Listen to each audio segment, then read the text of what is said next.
Et salut et bon retour sur la chaîne des jouets et des hommes. Aujourd'hui, pour le dernier déballage dans la série Thor Love and Thunder de Marvel Studios, nous allons nous appesantir sur Thor en version Ravageur. On va pas présenter longuement Thor, tout le monde le connaît, on a déjà parlé de lui dans les figurines précédentes.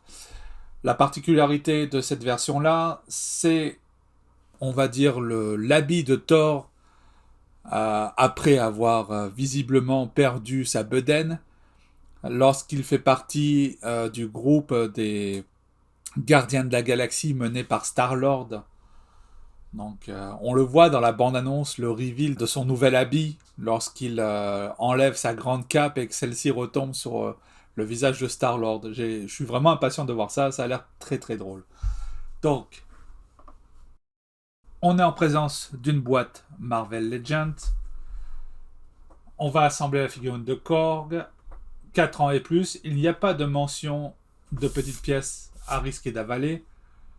Le logo Mjolnir, qui est le symbole de la wave entière.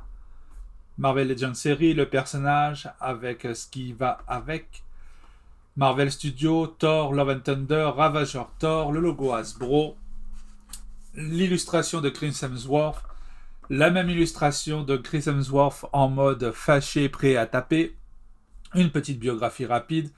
Toutes les figurines comprises dans la série Korg assemblée, mention légale Marvel, Hasbro, interdit aux moins de 3 ans, et le code barre. Voyons voir ce que l'on peut voir.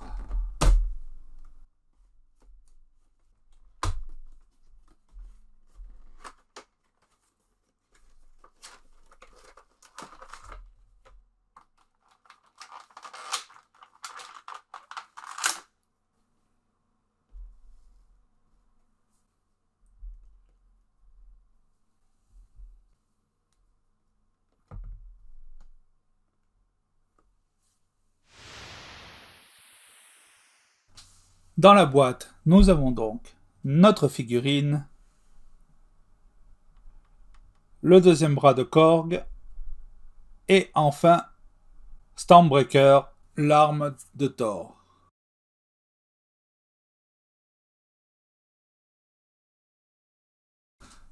On va regarder ça d'un petit peu plus près. On reconnaît vraiment pas mal Chris Hemsworth, les cheveux détachés. On sait ce que ça implique, les cheveux détachés, ça veut dire pas beaucoup de mouvement de la tête, des gros muscles. J'aime beaucoup le nouveau style. Ça aussi, c'est... Le blouson a l'air d'une pièce qu'on peut enlever.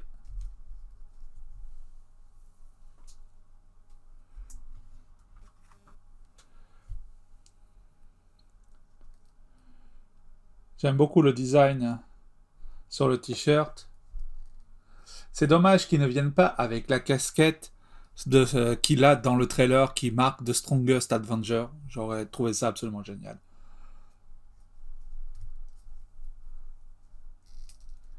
Donc, le dessin est continué d'imprimer ici, ce qui permet de relever le torse sans aucun problème, sans avoir trop de discontinuité. Pas mal de détails sur le blouson sans manches en cuir avec des rabats noirs. Ça aurait été intéressant qu'il soit noir en fait à l'intérieur. Mais bon, on va pas trop en demander. Les coutures noires, les poches. Ici, on voit qu'il est clairement imprimé dans le plastique. Des boutons, on a un rappel noir. C'est dommage, on ne le voit pas beaucoup à cause de la tête. Mais on a ici des petits rappels, comme si c'était des clous en fait qui étaient mis sur le blouson. Une ceinture avec une boucle dorée, marron. Visiblement, Thor porte un jean de l'espace, puisque en fait il y a des designs dessus. Les bottes sont plutôt sympathiques, avec des rappels jaunes-ish. Ça aurait été peut-être un petit peu mieux, couleur marron cuir. Mais bon, ça fait très botte de motard. Ça marche bien. Côté articulation, donc on peut tourner la tête, ça c'est pas un problème, malgré les cheveux longs. On va pas pouvoir aller très loin à cause des cheveux. On peut pencher un petit peu. On ne pourra pas mettre la tête de côté à cause des franges. Le bras se lève à plus de 90, légèrement plus. On a la rotation à l'épaule et au biceps. Rotation biceps veut dire qu'on a une double articulation au niveau du coude,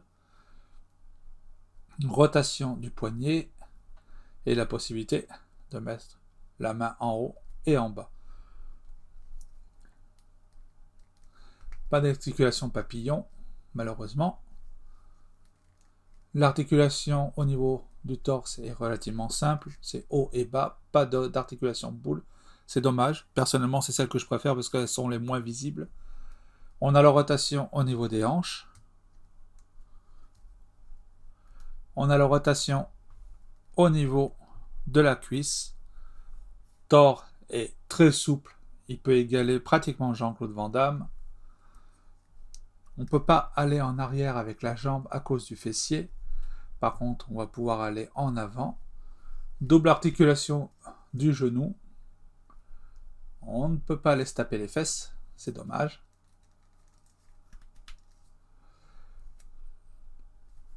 L'articulation de la cheville est très dure, mais on peut aller en arrière.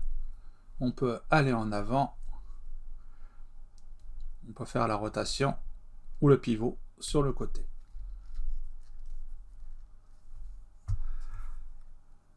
On a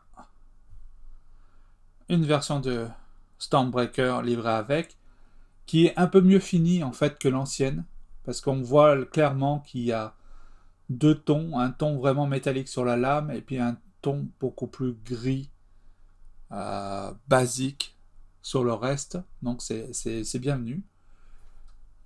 Est-ce qu'on avait ça? Non, c'est ça.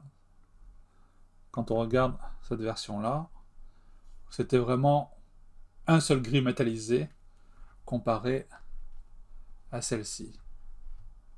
On voit clairement la différence.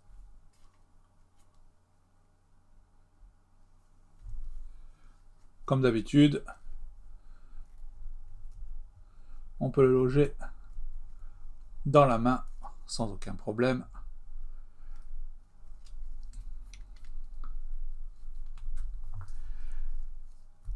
Maintenant, la question qu'on peut se poser, c'est est-ce qu'on peut enlever? Oui, on peut enlever cette tête-là.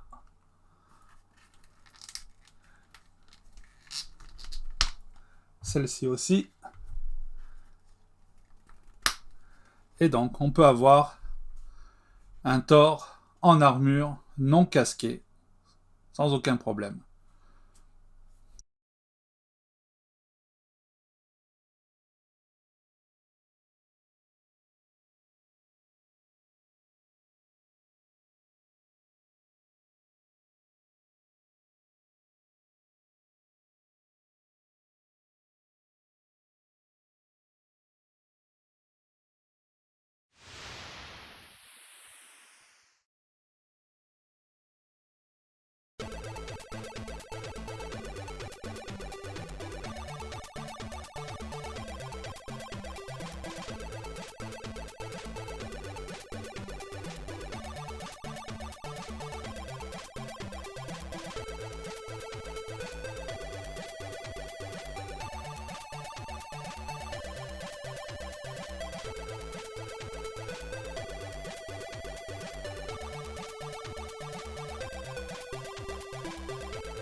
Et le voilà réuni avec tous les membres de cette série de figurines.